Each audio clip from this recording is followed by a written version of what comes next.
بالله من الشيطان الرجيم بسم الله الرحمن الرحيم فبما رحمة من الله لنت لهم ولو كنت فظا غليظ القلب لانفضوا من حولك فاعف عنهم واستغفر لهم وشاورهم في الأمر فإذا عزمت فتوكل على الله إن الله يحب المتوكلين. اللہ تعالیٰ کی رحمت کے باعث آپ ان پر رحم دل ہیں، اور اگر آپ بدزبان اور سخت دل ہوتے تو یہ سب آپ کے پاس سے چھٹ جاتے. آپ ان سے درگزر کریں اور ان کے لیے استغفار کریں اور کام کا مشورہ ان سے کیا کریں. پھر جب آپ کا پختہ ارادہ ہو جائے تو اللہ تعالیٰ پر بھروسہ کریں. بے شک اللہ تعالیٰ توکل کرنے والوں یعنی بھروسہ کرنے والوں سے محبت کرتا ہے. سورہ آل عمران آیت نمبر 159. اس آیت کریمہ میں نبی کریم صلی اللہ علیہ وسلم کے اخلاق اور کردار کی جو نرمی ہے اور جو آپ کی شائستگی ہے اس کی وجہ بیان کی جا رہی ہے کہ آپ کے اندر جو نرمی ہے اور جو آپ کے اخلاق بڑے نرم ہیں اور آپ کی زبان بڑی ہی شائستہ ہے، تو اس کی وجہ یہ ہے کہ یہ آپ پر خاص اللہ کی رحمت ہے. فَبِمَا رَحْمَةٍ مِّنَ اللَّهِ، اللہ کی رحمت کی باعث کی وجہ سے ہی آپ اتنے نرم دل ہیں. دوسری بات یہ بتائی گئی ہے وَلَوْ كُنْتَ فَظًّا غَلِيظَ الْقَلْبِ، اگر آپ فرد کہتے ہیں زبان کا بد زبان ہونا، کوئی انسان اپنی زبان سے اچھی باتیں نہ کرتا ہو، اچھے الفاظ نہ نکالتا ہو، تو ایسے انسان کو کہتے ہیں فظًّا. تو اگر آپ بد زبان ہوتے، غلیظ القلب کس کو کہتے ہیں؟ جو دل کا بڑا سخت ہو، رحم نہ ہو جس کے دل میں. تو اگر آپ بد زبان ہوتے زبان کے اور سخت دل ہوتے دل کے، تو لَانفَضُّوا مِنْ حَوْلِكَ، تو آپ کے ارد گرد جتنے جمگٹا دکھائی دیتا یہ ہوتا نہیں. انسانوں کا جم غفیر جو آپ کے ارد گرد رہتا ہے ہر وقت آپ پر جانثار ہے، آپ پر جان چھڑکنے والا ہے اور آپ کے دین کو اپنا رہا ہے. آپ کے دین کو اپنا رہا ہے یہ اس وجہ سے کیونکہ آپ بد زبان نہیں ہیں اور آپ دل کے سخت نہیں ہیں. دل میں آپ کی نرمی ہے، دل میں آپ کے رحم ہے. اس وجہ سے یہ بھیڑ آپ کے جو جانثاروں کی بھیڑ ہے، خالی بھیڑ نہیں ہے کیا، جانثاروں کی جو بھیڑ ہے جو آپ پر جب آپ کے اوپر جان دینے والی ہے. اس کے بعد پھر فرمایا گیا کہ دیکھیے یہ جب آپ کے پاس ہے نا یہ بہت اچھے اخلاق، تو اس وجہ سے آپ کیا کریں، آپ اگر معاف کریں گے اچھی بات ہے اور مغفرت ان کے لیے کیا کریں اور ساتھ ہی ساتھ مشورے میں ان کو شامل کر لیا کریں. مشورے میں انہیں شامل کر لیا کریں. اب مشورہ کرنے کے بعد جب ایک معاملے پر آپ کا دل پوری طرح پختہ ہو جائے کہ ہاں اب یہ کام کرنا ہے تو کر گزریے اللہ پر بھروسہ کرتے ہوئے، اللہ پر توکل کرتے ہوئے، نہ کہ ان کے مشوروں پر. ان کے مشورے آپ نے لے لیے، ایک بار پر آپ کا دل جل گیا، اب اللہ کے پر بھروسہ کرتے ہوئے کام کر گزریے. اور اللہ تعالیٰ ایسے مشورہ کر کے اور اللہ پر بھروسہ کرنے والوں کو پسند فرماتا ہے. دیکھیے اس کے اندر اخلاق اور کردار کی کتنی اہمیت بتائی گئی ہے. آج اس کے برعکس ہم دیکھتے ہیں آج مسلمانوں سے لوگ دور ہوتے جا رہے ہیں. وجہ دو چیز ہیں، مسلمان اپنی زبان کا بد زبان ہوتا جا رہا ہے. آج لوگ مسلمانوں سے قریب نہیں ہوتے ان کی بد زبانی کی وجہ سے. اور بڑی حیرت اور بڑا افسوس اور بڑا دکھ ہوتا ہے، ہم مسلم محلوں میں مسلم علاقوں میں چلے جاتے ہیں اور ایک بار آپ سے گھوم کر چلے آئے تو آپ کو 10 مرتبہ تو گالیوں کی آواز آئے گی. ہمارے نوجوان گالیاں دیتے ہیں، بدزبانی کرتے ہیں، آوازیں کستے ہیں. یہ کتنی دکھ کی بات ہے، کتنی تکلیف کی بات ہے. جس مسلمان قوم کا نبی اتنا اخلاق مند ہے کہ اس نے کبھی بدزبانی نہیں کی، کبھی اس کی زبان سے کوئی شبد غلط نہیں نکلا، اور اس قوم کے ماننے والے ہر وقت اپنی زبان پر بدزبانی اور برے کلمات نکالتے. کتنی یہ دکھ کی بات ہے، کتنی تکلیف دہ بات ہے. آج ہم اپنی بدزبانی کی وجہ سے لوگوں کو اپنے دین سے قریب کرنے کے بجائے دور کرتے جا رہے ہیں. آج جو لوگ مسلمان نہیں ہو رہے ہیں اس کی ایک وجہ یہ بھی ہے کہ اسلام کو حق جانتے ہوئے بھی وہ اسلام نہیں اپنا رہے ہیں، اس وجہ سے کہ وہ مسلمان قوم کو دیکھتے ہیں کہ کتنی بد اخلاق قوم، کتنی بد زبان قوم ہے یہ۔ آپ سروے کر لیجیے، غیر مسلمین کے علاقے میں چلے جائیے اور مسلمانوں کے علاقے میں چلے، اور یہ ہم بولتے بھی رہتے ہیں یہ، اور جو یہ بہت برا اخلاق ہے۔ دوسری وجہ یہ بتائی گئی ہے کہ سخت دل ہو جانا، سخت دلی بھی ہمارے اندر آ گئی، ہم کسی پر رحم بھی نہیں کرتے۔ چند ایک لوگ ہیں ان کی گنتی نہیں، لیکن زیادہ تر ہمارے اندر جو ہے سخت دل لوگ جو ہے دھیرے دھیرے بنتے جا رہے ہیں، بڑھتے جا رہے ہیں۔ اور سخت دلی کی ایک اہم وجہ ہمارے رزق کا حلال نہ ہونا ہے۔ حرام رزق سے دل سب سے پہلے سخت ہوتا ہے۔ جس کے پیٹ میں حرام رزق گیا ہوگا اس کا دل کبھی نرم نہیں ہو سکتا، اس کا دل کبھی نرم نہیں پڑ سکتا۔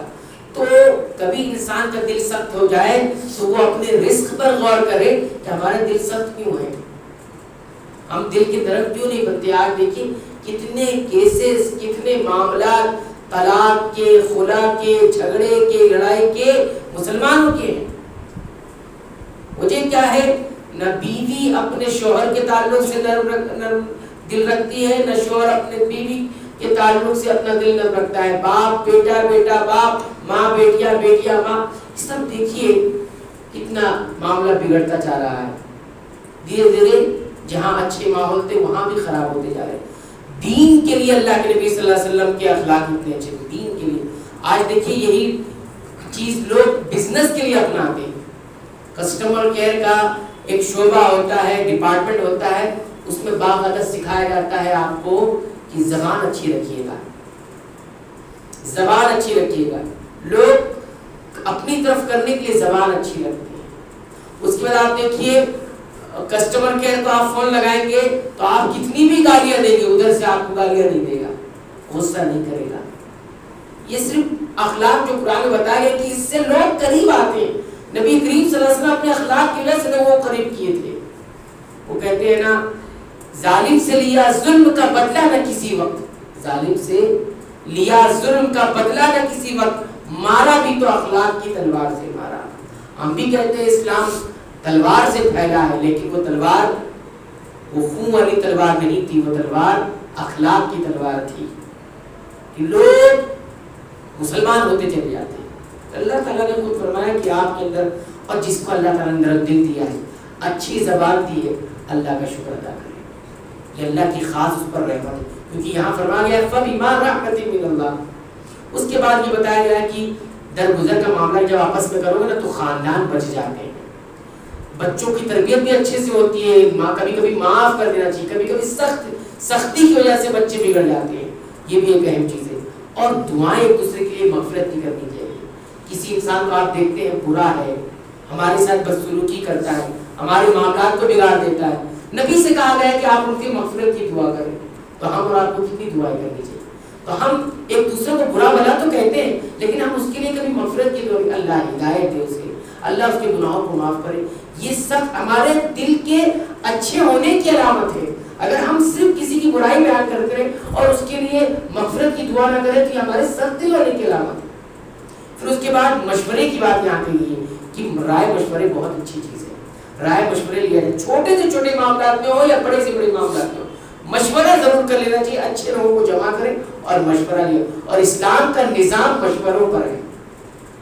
یہ دھیرے دھیرے ہمارے اندر ہر انسان، خاص طور پر انتظامی امور جو مینجمنٹ ہوتا ہے اس میں مشورہ بہت ضروری ہے، اور مشورہ سب سے لیا جانا چاہیے، سب کی بات سننی چاہیے، اور اس کے مشورے میں کوئی خیر کی بات ہے تو اسے اپنانا بھی چاہیے۔ یہ الگ بات ہے کہ جو امیر ہے وہ فیصلہ وہی اپنے ہاتھ میں رکھے گا، لیکن مشورے سب سے لیے جائیں گے، کیونکہ اللہ تعالیٰ امیر کے ہاتھ میں خیر رکھتا ہے سب کے مشوروں کو۔ تو مشورہ بھی ہمارے انتظامی امور سے نکلتا جا رہا ہے۔ اگر کہیں کوئی انتظامی امور ہوتا ہے تو کوئی ایک آدمی اگر کسی امیر بن گیا تو وہ صرف اپنی چلاتا ہے، اب مشورے میں کسی کو رکھتا نہیں، ایسا بھی ہو جاتا ہے۔ اس وجہ سے ہمارے معاملات میں خیر نہیں ہے، ہمارے انتظامی امور میں وہ جو زیادہ زیادہ فائدہ پہنچنا چاہیے، نفع پہنچنا چاہیے، وہ نہیں ہے، اس لیے کہ ہم مشوروں سے کام نہیں لیتے۔ ہمارے یہاں جمہوریت نہیں ہے، ڈیموکریسی نہیں ہے، ہمارے یہاں مشورہ ہے، مشورے میں خیر ہوتا ہے، ڈیموکریسی میں ٹھیک ہے خیر نہیں ہوتا ہے۔ یاد رکھیے اسلامی نظام جمہوریت میں نہیں قائم ہے بلکہ مشورے پر قائم ہے، شورا پر، شورائی نظام جس کو ہم کہتے ہیں اس پر قائم ہے، اس میں خیر ہوتا ہے. یہ نہیں کہ سر گنو جس کا سر زیادہ ہے وہی.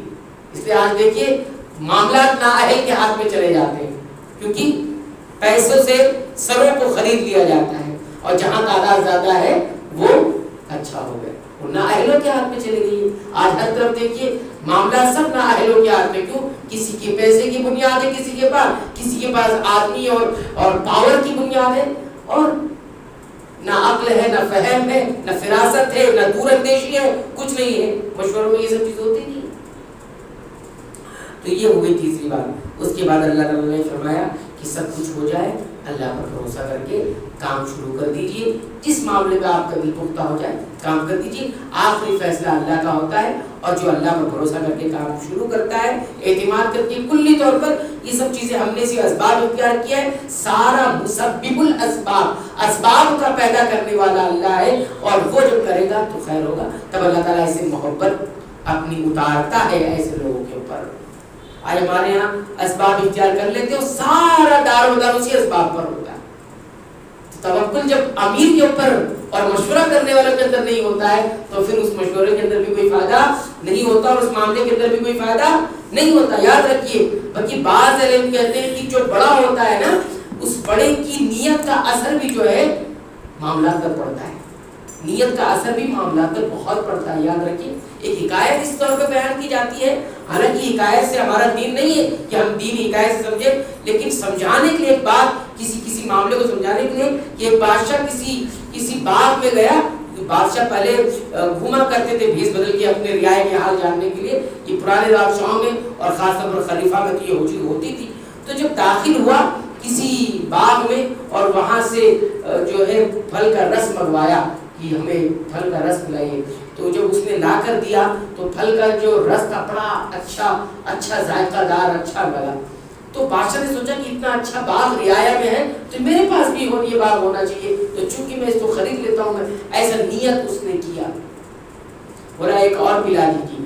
دوبارہ جب پھل لایا گیا اس کے سامنے اور جوس نکال کر اور رس نکال کر دیا گیا تو کڑوا ہو گیا، بد مزہ ہو گیا. تو پوچھا اسی پھل کا پھل لے کر آئے ہو نا؟ بولے ہاں اسی کا. تو بولے یہ بد مزہ کیوں ہو گیا؟ تو جو نکالنے والا تھا اس نے کہا کہ شاید کہ اس ملک کے بادشاہ کی نیت بگڑ چکی ہے. ہم نے سنا ہے کہ نیتوں کا اثر جو بڑا ہوتا ہے اس کی نیتوں کا اثر اس طرح سے آتا ہے. تو بادشاہ کو اپنے اوپر وہ ہوا، حیرت ہوئی کہ شاید میری نیت کی وجہ سے یہ مسئلہ ہوا. تو اس نے پھر توبہ کر لی کہ نہیں، یہ میرا اپنا باغ ہونا چاہیے، میں کسی کا باغ کیوں لے لوں کسی کی وجہ سے. پھر انہوں نے پھر دوبارہ پھل منگوایا تو پھل جو ہے اس کا مزہ پھر ویسے ہی. بہرحال یہ حکایت ہے، کوئی صحیح بات نہیں ہے، لیکن نیتوں کا اثر آپ یاد رکھیے کہ آتا ہے. نیتوں کا اثر آتا ہے. تو اس پر بھی دھیان دیں کہ ہر شخص اپنی نیت صاف رکھے. نیت صاف رہتی ہے نا تو آپ کچھ بھی نہ کریں دنیا میں، کچھ بھی نہ کریں، لیکن آپ کی نیت اچھی کرنے کی ہوگی، اچھی صاف ہوگی تو بہت خیر آپ پر ہو سکتے ہیں، بہت سا خیر حاصل کر سکتے ہیں اپنے لیے بھی، گھر والوں کے لیے بھی، قوم کے لیے، ملت کے لیے، اور انتظامی امور میں تو خاص طور پر. ہر شخص اپنی نیت صاف رکھے کہ ہم اچھے کے لیے کر رہے ہیں. کسی کو نیچا دکھانا، کسی کو گرانا، کسی کو ہٹانا، یہ سب نہیں. اصلاح کا کام کریں. کسی کا اچھائی ہو جائے، میرا برا ہو جائے چلے گا، لیکن کسی کا اچھا ہو جائے یہ سوچ رہتی ہے تو خیر آتا ہے، ورنہ خیر نہیں آتا. معاملات ایسے الجھے ہوئے تھے. اللہ تعالیٰ ہمیں ان تمام باتوں کو یاد رکھنے کی توفیق عنایت فرما، اس پر غور بھی کرنے کی توفیق عنایت فرما، اور اس کو اپنی عملی زندگی میں لانے کی بھی توفیق عنایت فرما. آمین. واخر دعوانا الحمدللہ رب العالمین.